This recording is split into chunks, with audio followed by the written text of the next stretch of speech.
Kalian tahu bukan bahwa Indonesia adalah negara yang sangat luas, kaya akan berbagai budaya, dan kaya akan sumber daya alamnya. Berbagai keunggulan yang dimiliki Indonesia menjadi salah satu pendorong kedatangan bangsa-bangsa asing ke Indonesia. Kedatangan bangsa-bangsa asing ke Indonesia sempat merugikan Indonesia. Keinginan mereka untuk menguasai Indonesia pada masa kolonialisme dan imperialisme membuat beberapa dampak-dampak negatif bagi bangsa Indonesia.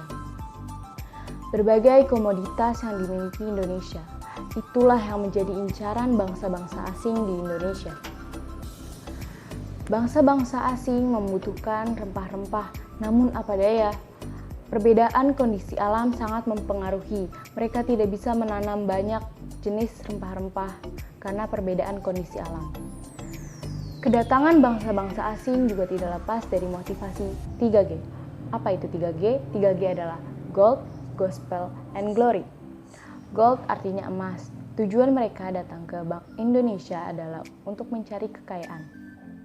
Dan Glory, tujuan mereka ke Indonesia adalah untuk mencari kejayaan bangsanya. Dan Gospel, mereka ingin menyebarkan agama-agama Nasrani di Indonesia, khususnya agama Kristen, ke bangsa Asia, Amerika Selatan, dan Afrika. Alasan mereka datang ke Indonesia juga tidak lepas dari revolusi industri. Apa sih revolusi industri itu? Revolusi industri itu adalah perubahan secara menyeluruh dalam memproduksi suatu barang dari yang tadinya menggunakan tenaga manusia dan hewan berubah menjadi tenaga mesin. Lebih modern kan? Sebelum ada revolusi industri, bangsa-bangsa asing masih kesusahan dalam hal khusus transportasi, lalu keadaan politik dan keamanan. Namun, setelah berkembangnya revolusi industri, tentunya mereka membutuhkan bahan baku yang lebih banyak dan daerah pemasaran yang lebih luas. Inilah yang menjadi alasan mereka berlayar ke Asia Tenggara, khususnya di Indonesia. Bangsa pertama yang datang ke Indonesia adalah bangsa Portugis. Bangsa Portugis sampai di Maluku pada tahun 1512 di bawah pimpinan Francisco Serrao dan Antonio de Abreu. Lalu yang kedua ada bangsa Inggris. Bangsa Inggris juga memiliki persekutuan dagang miliknya layaknya VOC, namun namanya adalah East Indian Company atau yang kita sebut dengan EIC. Pengaruh EIC di Indonesia tidak sebesar dengan VOC karena adanya desakan dari Belanda dan akhirnya EIC menyingkir ke India dan Asia Selatan dan Timur. Selanjutnya adalah bangsa Belanda. Pada tahun 1595, Cornelis de Houtman memimpin pelayaran ke Asia Tenggara dan sampai ke pelabuhan Banten pada tahun 1596. Banyaknya pedagang Belanda di Indonesia membuat persaingan di antara mereka sendiri. Dan akhirnya untuk meredam persaingan tidak sehat tersebut, Belanda membuat persekutuan dagang yang menggabungkan perusahaan-perusahaan dagang bernama VOC. Pengaruh VOC semakin kuat dengan dimilikinya hak monopoli perdagangan. Masa inilah yang menjadi sandaran perluasan kekuasaan Belanda di Indonesia. Adapun kondisi masyarakat Indonesia setelah kedatangan bangsa Belanda. Pertama, ada hak monopoli. Pengaruh hak monopoli. Apa itu hak monopoli? Hak monopoli adalah hak penguasaan pasar yang dilakukan oleh satu atau sedikit perusahaan. Belanda ingin mendapatkan hak monopoli dengan melakukan berbagai sistem. Salah satunya adalah sistem divide et impera atau sistem adu domba. Sistem adu domba adalah sistem yang dimana Belanda akan mengadu domba dua kerajaan. Dan Belanda akan membuat kerajaan itu tidak akur dan Belanda akan mendukung salah satu kerajaan tersebut. Jika kerajaan yang didukung Belanda itu menang, Belanda akan meminta imbalan berupa hak monopoli perdagangan. Yang kedua ada kerja paksa. Kerja paksa dibuat oleh Daendels dari tahun 1808 sampai 1811. Kebijakan kerja paksa ini amat sangat membuat rakyat Indonesia menderita. Rakyat Indonesia dipaksa membangun sarana prasarana untuk Belanda. Misalnya jalan dari Aceh sampai Panarukan yang kurang lebih 1000 meter, jauh banget gitu. Jalan ini dibangun 200 tahun yang lalu dan sekarang diberi nama dengan Jalan Raya Pos. Lalu yang ketiga ada sistem sewa tanah. Sistem sewa tanah juga lumayan terkenal pada masanya. Dan sistem sewa tanah ini juga memiliki beberapa ketentuan.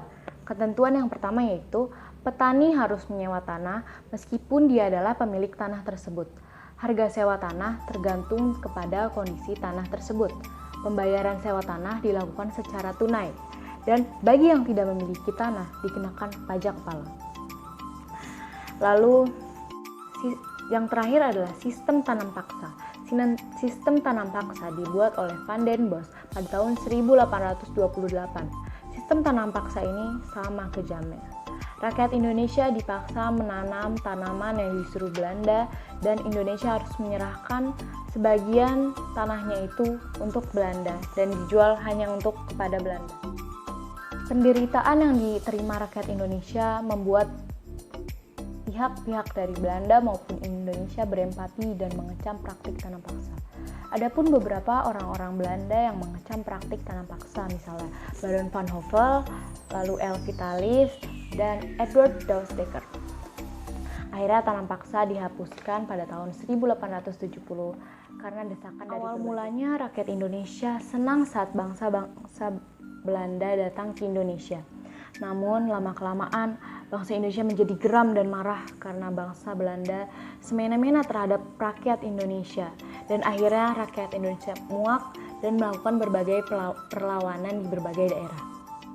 Perlawanan yang terjadi kepada dua pihak, yaitu terhadap persekutuan dagang dan pemerintahan Belanda. Saya akan menyebutkan beberapa perlawanan rakyat Indonesia terhadap persekutuan dagang Belanda. Yang pertama ada Sultan Ba'abullah mengusir Portugis. Lalu ada perlawanan Aceh pada masa Sultan Iskandar Muda, ketangguhan Sultan Hasanuddin. Sultan Hasanuddin yang melawan Belanda dan Belanda sebut-sebut dengan ayam jantan dari timur. Yang terakhir ada serangan Mataram terhadap VOC. Saya juga akan menyebutkan perlawanan Indonesia terhadap pemerintahan Belanda. Yang pertama ada Perang Saparua di Ambon pada tahun 1817. Yang kedua ada Perang Padari di Sumatera Barat pada tahun 1821 dan 1838. Yang ketiga ada Perang Diponegoro yang berlangsung selama 5 tahun, yaitu dari tahun 1825 sampai 1830. Lalu ada Perang Aceh, perlawanan Sisingamaraja di Sumatera Utara dari tahun 1509 sampai 1905.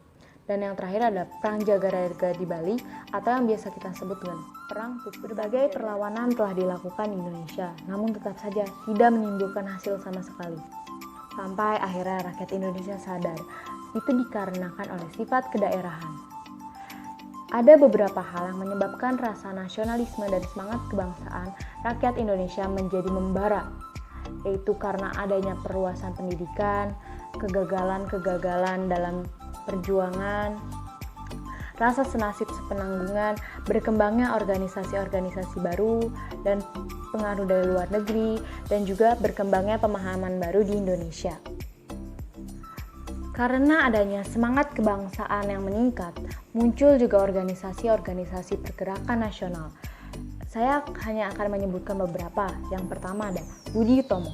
Budi Utomo dibentuk pada 20 Mei tahun 1908 yang dibentuk oleh Dr. Sutomo, Dr. Cipto Mangunkusumo, Dr. Haji Manwidio Diningrat, dan Dr.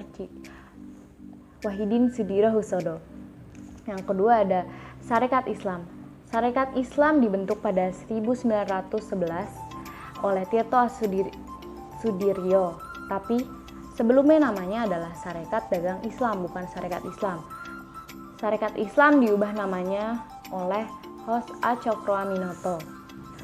Lalu ada Indis Cipartij yang dibentuk pada 1912 oleh Douwes-Dekker, Ki Hajar Dewantara, dan Cipto Mangunkusumo. Penderitaan belum selesai, datanglah bangsa Jepang ke Indonesia. Berbeda dengan Belanda, tujuan bangsa Jepang datang ke Indonesia adalah untuk kepentingan ekonomi dan politik. Selain kaya akan bahan baku, wilayah pemasaran dataran Indonesia yang strategis juga menjadi salah satu alasan bangsa Jepang datang ke Indonesia. Awalnya Jepang memberikan janji-janji manis dan kemudahan-kemudahan kepada rakyat Indonesia demi tipu daya semata. Jepang juga memberi beberapa kebijakan. Beberapa kebijakan yang diberikan oleh Jepang yaitu Jepang membentuk organisasi-organisasi seperti Gerakan 3A, Pusat Tenaga Rakyat, Jouhokokai, dan Masyumi. Lalu Jepang juga membentuk organisasi semi-militer seperti Seinendan, Fujinkai, Keibodon, Heiho, dan PETA. Sama seperti Belanda, Jepang juga mengadakan kerja paksa untuk melancarkan kegiatan-kegiatan Jepang di Indonesia, tetapi namanya bukan kerja rodi, namanya adalah kerja romusa. Jepang selain menguras tenaga kerja Indonesia, juga mengeksploitasi banyak sekali sumber daya Indonesia dan menguasainya. Sampai-sampai Jepang disebut lebih kejam dari Belanda.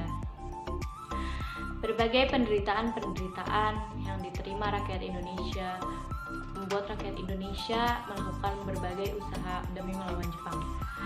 Seperti contohnya, Indonesia memanfaatkan organisasi bentukan Jepang Putra untuk mendeklarasikan nasionalisme, dan akhirnya Jepang mengetahui rencana tersebut. Akhirnya Jepang membubarkan organisasi Putra dan menggantinya dengan organisasi Barisan Pelopor. Yang kedua, ada gerakan bawah tanah yang dilakukan secara sembunyi-sembunyi agar tidak ketahuan oleh pihak Jepang. Yang terakhir ada perlawanan bersenjata yang dilakukan oleh rakyat Indonesia di berbagai daerah. Daerah pertama yaitu Aceh pada tanggal 10 November tahun 1942. Yang kedua ada perlawanan di Singaparna, Jawa Barat pada tanggal 24 Februari tahun 1944. Yang ketiga ada perlawanan di Indramayu bulan Juli tahun 1944 dan perlawanan di Blitar di Jawa Timur pada tanggal 14 Februari 1945. Berbagai penjajahan yang dilakukan oleh bangsa Barat dan Jepang tentunya membuat berbagai macam perubahan di Indonesia, baik secara positif maupun secara negatif. Perubahan yang terjadi karena kedatangan bangsa Belanda yaitu ada perluasan penggunaan lahan, persebaran penduduk dan urbanisasi, pengenalan tanaman baru, dan akhirnya tanaman ekspor tersebut dikembangkan di Indonesia, penemuan tambang-tambang sisa bekas Belanda, transportasi dan komunikasi yang memudahkan rakyat Indonesia hingga sekarang, berkembangnya kegiatan ekonomi, mengenal mata uang. Pertama adalah ada mata uang VOC, jadi rakyat Indonesia bisa mengenal uang yang lain. Lalu ada terakhir perubahan dalam pendidikan dan aspek politik dan budaya. Tentunya Jepang juga membawa perubahan-perubahan di Indonesia.